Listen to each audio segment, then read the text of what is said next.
Hey friends, today we are going to do one of my favorite projects to do all year. We are going to plant the deck boxes behind me. I have got some gorgeous flowers back here that we are going to fill the deck box with. Cannot wait to do this. So without further ado, let's get started and let me show you the plants that I have selected to go into these boxes. When we redid and created our patio space a couple of years ago, I got that idea from, she first was a customer, now a sweet friend, and actually now one of our employees, Randy. She and her husband, Sean, have at their house on their deck, on a couple of sides, they created these deck boxes. So you can see down there, right? So we have the deck, and my dad built these for me. This will be my third year, I think, doing these. And so it takes on two areas, fill it with beautiful soil. So when you are back here on the patio, you see all these gorgeous flowers here, and then from the yard, you will see it on the other side. As this space has grown and as my plants in the landscape have grown, my design has had to change as far as like the plants on how I use them, because the very first year that I planted in the deck boxes, of course, I had my David Austin roses, and I had this is the blue chiffon Rose of Sharon standard. You can see this is Emily Bronte, David Austin. This will be her third year in here. She is massive, and I cut her back, down to 12 inches, and this is how much she has grown. She has gorgeous foliage all over her. She's got this beautiful cluster of rosebuds right there.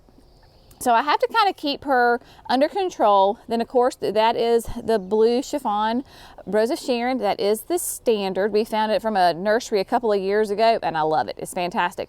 I do have to keep it kind of topped off though, because it'll get nice and tall. And then right here we have Desdemona, and Desdemona is just a magnificent rose. Not only is she beautiful, but she smells positively divine. It is a very soft, creamy pink apricot color of a rose. Just gorgeous. I love it. Now, I did move her last year, so that is a little bit of why there is such a size difference between Desdemona and Emily Bronte. Ultimately, they will be the same size. I'm telling you all of this because my first year that I planted, I had a lot of things that trailed over. Obviously, I don't have a whole lot of room for plants to trail over, especially the way that Emily is growing. So we're going to keep things a little bit more upright on this side, but then when we transition over here to the side of the yard where to the boxes where the house is, you can see I have got plenty of open space right there that I have things that trail over. So I do have one of my absolute favorite trailers that we are going to use. Now, not only are we going to use some tried and true annuals in these boxes, we're also going to use some of the 2024 new introductions from Proven Winners. We are blessed to have such a fantastic working relationship with Proven Winners, and so they send us the new introductions for the next year so that we can grow them. Since we are a grower, we grow them ourselves, and then we put them into containers, the landscape, to see how they perform. So we're going to use some of those as well. We're going to use some plants that we already have in the landscape, some that are going to be, and then we're going to repeat them here, because that is one thing that I have learned over the past couple of years, is really to tie your whole landscape in together. Repeat some of those same flowers throughout the gardens, especially when you can see them in the same space. Repeat it, that way it flows really nicely together. I went ahead and laid everybody out here on the patio wall. I'll give you a quick little update on how the succulent container is doing. You saw me plant this the other week. Everybody's nice and happy. Look at that. Okay, so, and you will notice I have my little cheat sheet right here, because look at this gorgeous verbena, y'all. This is Superbena Pink Cashmere. It is going to be brand new, available next year. You can't get it this year. This is a teaser, but this is the absolute gorgeous pastel pink Superbena. It has gorgeous colors, nice, as you can see, nice vigorous growth, huge flowers on it that really kind of rival like whiteout. Whiteout is one of those most vigorous with the biggest, but look how, compared to my hand, look how huge that is. So of course your super beanas are going to be full sun. All of these plants are going to be great for the full sun. This one has great resistance to powdery mildew, which we appreciate here in the South. It has a mounded trailing habit, and then it produces all these gorgeous blooms without deadheading. It's going to be 6 to 12 inches tall, and we're going to space them about 18 inches apart. So really nice and vigorous. That is going to be so much fun. We're going to kind of go with the pink and yellow theme this year. Then my beloved, right? This is the Supertunia Mini Vista White. I am going to use this in mass. I use this plant a lot. It is just a fantastic, beautiful plant that will trail but not get too crazy. So we're going to tuck those in there, and just as an FYI, in probably next week we will come through, and this entire space along my patio is going to be filled with the Supertunia Mini Vista White. So we will have that, so all of that will tie in together. Then we have the beautiful Sun Patience. This is the same Sun Patient that I used in the Unique Stone Planter. They have some buds. I don't have any blooms right now. Really nice soft pink. These will be gorgeous. Give me some height in the bed. And then another big height is going to be the Sunstar Rose Penta. Now I have 3 of them here, and they're in gallons. Nice vigorous plants, y'all. This is only one plant, right? So when I tell you that you only need one and one will go a long way, that is why. So we used the Sunstar Pentas in the flower bed just right behind me.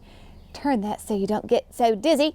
But it's just right behind me, like right here. And so again, we have it right when you come into the patio, and then you will see, well, I'm only gonna have 3 of them. They will be 3 in the deck boxes that will be kind of like highlight pieces. My height, they'll probably be my biggest ones. So there you go. So we're gonna use those as well. That is gonna be my hottest color. That hot pink, that rose will be really nice and bold. Then you cannot do a container, in my opinion. If you want something that is trailing, then you have got to go with the Proven Accents, the Silver Falls Dichondra. Love this plant. If you have not used this plant, you really should. Beautiful, nice, silverly, that's a word, I'll make it a word. Blue foliage on it that will trail. It's not going to get tall at all. So I'm actually going to underplant it with some other things underneath something, and then let this trail out. This will go on the side of the yard, not over here. Then we have Plum Dandy. Plum Dandy is just fun. It is just plum fun, y'all. Will give me nice, really rich burgundy color. Right now I know it has a lot of green in it. I just pulled this out of the greenhouse. And so once it gets the full UV light on it, it'll make just a mound. It doesn't flower, but it has beautiful, rich foliage in it. Nice mahogany color. And again, I'm trying to kind of tie in all of those colors that repeat through my garden. So back here, you can see the Forest Pansy Redbud, really deep, rich purple, same color as the Plum Dandy. And then over here, we have the Fire Glow Japanese Maple that also will have that color. And then I have a really fun hibiscus that is going to go into my flower beds that a sweet friend gave to me. So all those colors are going to tie in together. Now, 2 more that are going to be brand new on the market next year. One I've already introduced to you. This is the new Supertunia Summer Song Fire Finch. This is a gorgeous yellow petunia. Really nice, soft, buttery yellow. As the flowers age, they tend to get a little bit more creamy and white on the outside. When they first come open, they are a really nice, rich yellow, and then they just kind of have that little bit of that ombre effect. So I love this plant. Proven winners, they were so sweet. They actually sent me some more of these because I loved them so much. And then look at this. Can you believe the gorgeousness of this plant? This, my friends, is a begonia. This is going to be, there's going to be a whole new series coming out but look at those massive blooms on this thing. Just stunning. So let me grab my tag for you so that you can see it. These are Selenias. So that's the series, is going to be Selenia. This is Selenia yellow. This will do sun to shade, 8 to 12 inches tall by 8 to 12 inches wide. It is going to be a beautiful mounding habit.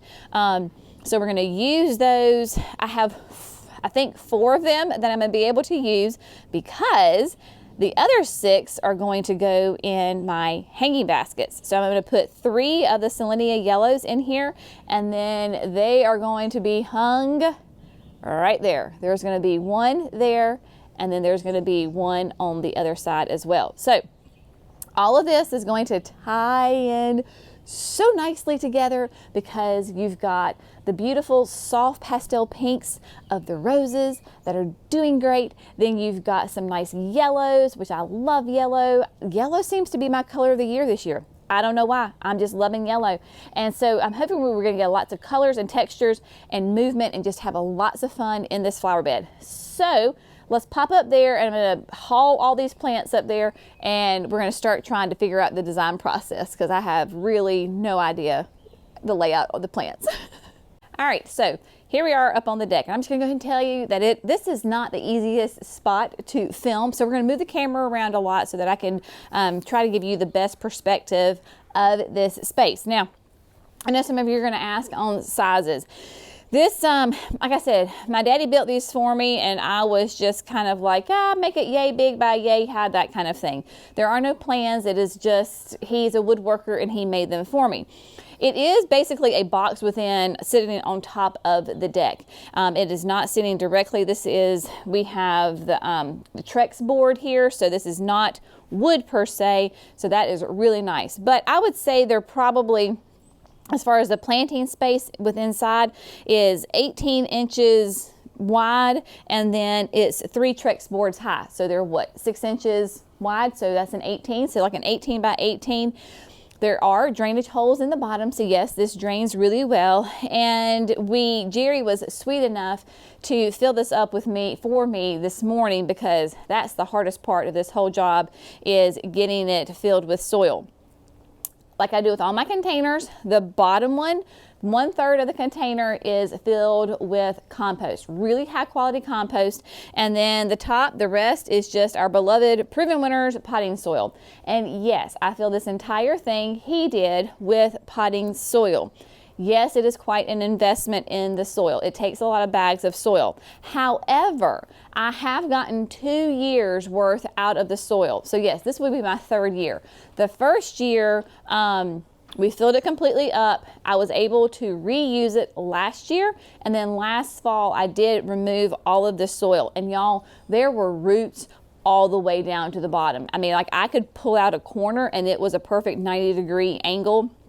That's how deep the roots were, and how just they had taken up all of that available soil. So this year I should be able to leave it and reuse it next year. Of course, I amend it with more great compost and all that kind of stuff.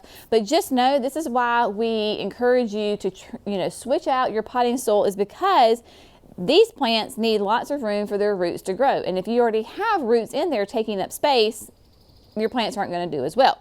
Now, last year in the fall, Josh and Roman installed drip irrigation for me. Fantastic, because I would hand water this all the time. Obviously it's up underneath, so if it rains, then we're good to go. But what it is it's one continuous loop. It is connected into the irrigation system behind me on the corner of the house, and then it's just one big loop of the brown tubing. There are emitters in here every 12 inches. I don't know exactly of the rate, but it's 12 inches. So it'll have a double line, so we get lots of good water in here. When you have more irrigation lines like this, you can run it for less time. If you only had one strip, you would probably have to run it for a longer period of time. But let's see what I'm going to do. Okay, yep. So I have the irrigation lines in here. I'm just going to pull it off to the side for right now, because I'm going to come back before I even plant anything with the Proven Winners, the continuous release fertilizer. I'm just going to shake it in there, and then I'm going to come back with some biotone, shake it on the top. That way, as I'm planting the plants, then all of that good food gets mixed in. Then I will put back the irrigation line so that way I can plant around this if I need to. It'd be a lot easier to put this in first and then plant as opposed to the other way around. And then I'm going to try to figure out some sort of design for this. So that's what I'm going to do. I'll see you back here in just a second.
All right, my friends, so I think I have them placed how I want them. Now, I fully know, because this is my third year growing in this space, that really quickly you're not going to see any soil. Like, these plants are just going to explode and take off. So you've got to not necessarily look at exactly where the pots are placed. Just imagine what's going to be there, right? We're going to use our imagination, people, because that's really what you have to do when you garden. You have to envision what it's going to look like when it's mature.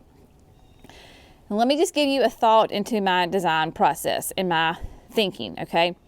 My pentas are going to be probably the biggest and the showiest because they do have the hot pink, and they're just going to be really nice large plants. So I centered one right behind the Rose of Sharon, right? So it'll get nice and tall. Then we came over here and put one straight in the corner, and then I did one in the center of this next bed, okay? So that's my big height. My next height is going to be my sun patience, even though it doesn't look like it now. So I've got sun patience evenly spaced out on each side of the penta. So there's a total of 4 of those sun patience in there. Again, so where my penta is, then there's one over here, and there's one over here, evenly spaced between those 2 pentas. So that'll give you my height. Then I came back through with the Plum Dandy. Plum Dandy is going to be a nice mounded, really rich burgundy, deep purple, almost black foliage. And I kind of spaced those throughout as well. I think I have a total of 6 of those. This side is longer. So this is a bigger box than the other one. So I've got some more in this bed. Next, thinking, okay, my verbena. The verbena is going to be also pretty vigorous. On the grass side, the yard side of the boxes, I put the verbenas on the outside, right? So further away from me so that they will spill over. So I've got 3 on this side, basically each corner, and then in the middle. And then pivoting ever so slightly so you don't get seasick, I have 2 on this side. And these I kind of spaced a little bit more in the middle or closer to the inside of the deck because I want them to spill over this way. Now I know they're going to go both ways, right? They're going to fill over everything. But knowing that you got Emily Bronte just right there, I don't want them to be really close to this edge and then just getting too tangled up in the rows. I know it's going to happen, and that's okay. So that was the spacing on that. Then some Selenia Yellow, we have 4 of these. I only have 4 because I want to use the other 6 in my hanging baskets. So kind of the corners, and then again on this side I spaced them closer to the patio because they'll be nice and mounded and not spilling over. And then rotating on this side, I went more closer to me on the deck side so they'll be mounded, and then I have my trailers going over the other side.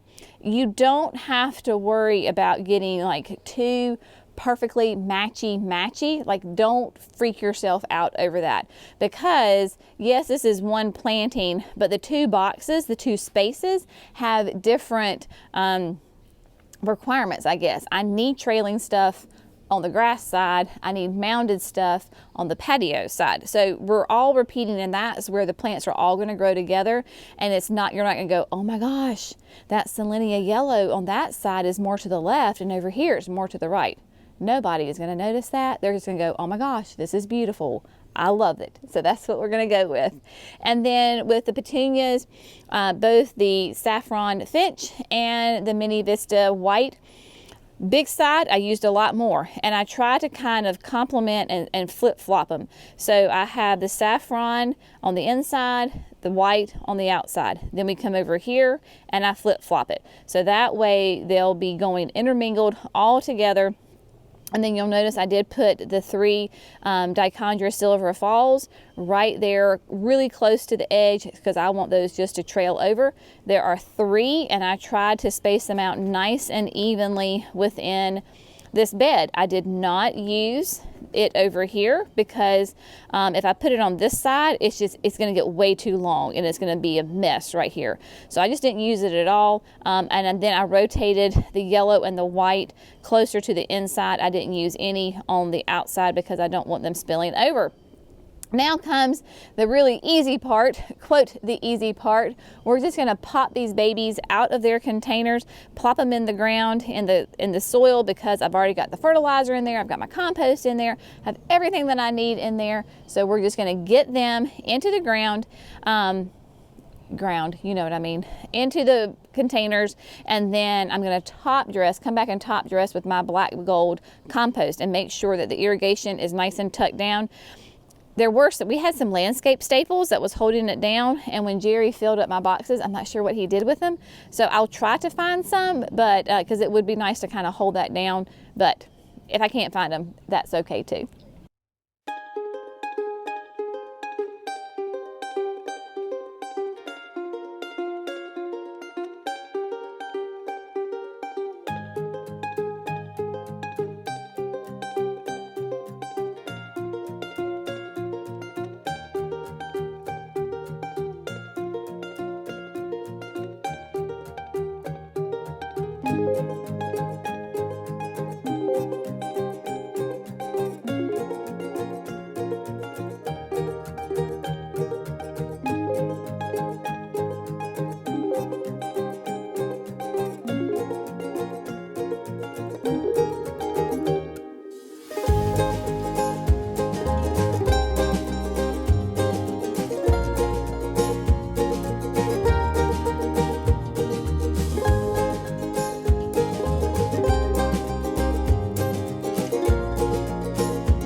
All right, my friends, it's nothing like gardening in the rain to get the juices flowing. So that is what we're doing right now. It's not a downpour, but it is a nice little steady rain. That's why I had to turn the camera off, because it was going to get wet, and that just doesn't work. But the deck boxes have been planted and are doing gorgeous. I love them. Just such a nice, clean, beautiful pop explosion of color. I really think everything is going to just really come together quite nicely. I personally love the fact that I have big open space. That means these plants can grow and develop and be very, very happy. Now, with your verbena, This to me right now, of course, is a little bit out of proportion to everybody else. So there is absolutely nothing wrong with coming in and trimming this. So if you're going to trim your verbena, then come above right where there are two leaves and come in and snip it. That way it'll get nice and tight. You can go ahead, this is not going to go to waste, stick it in a little bud vase in your house, right? Because I have got other ones that, these are buds right here. There's a bud here, I've got a bud here, and I've got a bud right there. So if I can clip these back, and like this is an old one, go ahead and snip this back. That way it'll get nice and tight and really put energy into getting a nice tight plant and not too leggy at all. This I think is the worst one out of all of them, but it's just so nice to have an explosion of color right here. Really pretty. Love this. Cannot wait to see this develop. Of course, we'll keep you updated. If you're wondering what these black pots are right here, do you remember when I was planting the dahlias and I had like 10 of them left over, 8 to 10 of them left over, and I had run out of room, and I said, well, we'll just find somewhere to put them. Okay, so literally that, like 5 minutes later, I got my lunch, went out on the front porch, and guess what was sitting there waiting on me? Another box of dahlias. Yep, I had ordered more dahlias. So, talking to my sweet friend Tiffany, and she was like, Jenny, just stick them in a pot. They will be fine. Sprout them in the pots, and then once you and Jerry get more beds ready, the dahlia beds ready, then stick them in there. They will be fine. So that is what these babies are right here. So they are dahlias that are sprouting that I've got to add to the garden, because of course I was sitting there and I was like, you know, I'll just give these away, right? I don't have anywhere to put them. I'll give them away. And then I made the mistake of looking them up, just look at all the colors, and I was like, oh, but that one's really pretty. I need to keep that one. Oh, that one's really pretty too. I'm gonna have that one. And then, yeah, here we are. I'm gonna have all the things together. So I am going to now, we're going to get the hanging baskets planted up. Super easy. I'm just going to set the camera up because it's going to be the compost on the bottom. Then it's going to be the Proven Winners potting soil. I'm going to put 3 of the Selenia yellows in there in each of those baskets. These baskets are probably 14 to 17, somewhere around those inches wide. Top dress with the compost, and then get them hung up and get them well watered in. I didn't do a downpour of water, like really a drenching watering of these guys right here. One, because if I did, then they would all be like heavy and they wouldn't look very good on camera. And then 2, it is raining. So there's that. If depending on how much rain we get, I will either come back and do it or not. So if we get tons of rain, then there's no need for me to water. But yeah, okay, so I'm gonna get the hanging baskets done and then we can get out of the rain.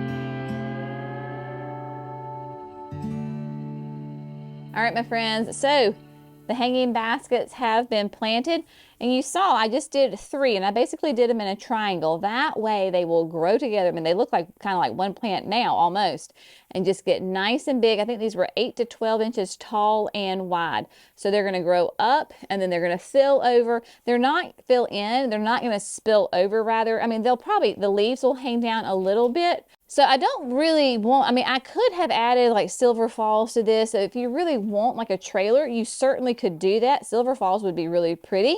It wouldn't come up too high. However, where we have them hanging on our back porch, I don't want things really trailing very much because we like to look out. So this kind of mounded hanging basket will be absolutely perfect for this space. So I'm gonna get them hung up, get some water on them, and then that is it.